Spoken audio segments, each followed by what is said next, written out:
Merci Madame la Présidente. Quand on regarde le document accessible, le mot canicule n'apparaît que 5 fois, alors que le mot inondation apparaît 215 fois.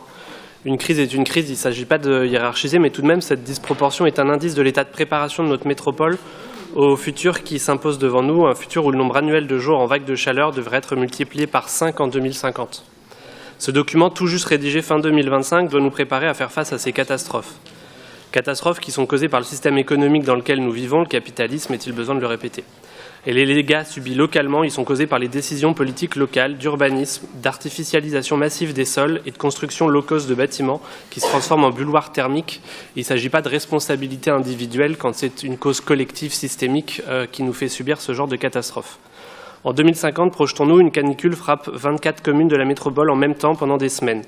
Le PIC, c'est un outil de réaction à court terme, quelques jours. Il n'offre aucune réponse à la durée des canicules futures qui s'étaleront sur des semaines, comme le prévoit le GIEC, et épuiseront les équipes de secours et les agents métropolitains.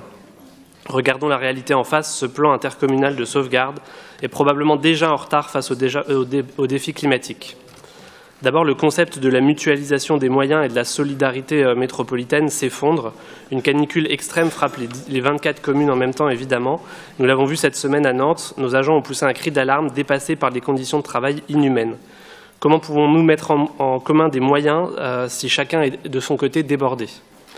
Ensuite, ce plan prétend maintenir des services publics, mais par 45 degrés à l'ombre, à l'heure actuelle, personne ne sait comment on ramasse des déchets ou comment on fait rouler des tramways.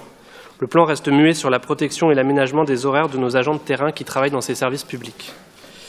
Ensuite, le PIX doit plus prendre en compte la fragilité de nos réseaux. En cas de blackout électrique, les îlots de fraîcheur climatisés deviendront des fours, faute de secours thermiques autonomes.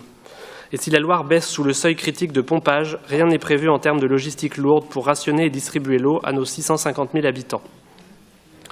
Enfin, on peut trouver que ce plan manque d'urbanisme tactique d'urgence.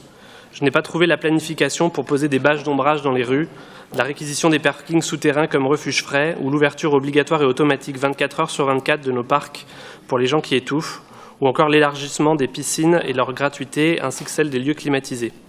Gérer une crise, ce n'est pas juste cocher des cases administratives, c'est anticiper et protéger concrètement la population et ceux qui la servent. En l'état, ce plan semble nous condamner à subir, il doit être renforcé à notre sens. Merci.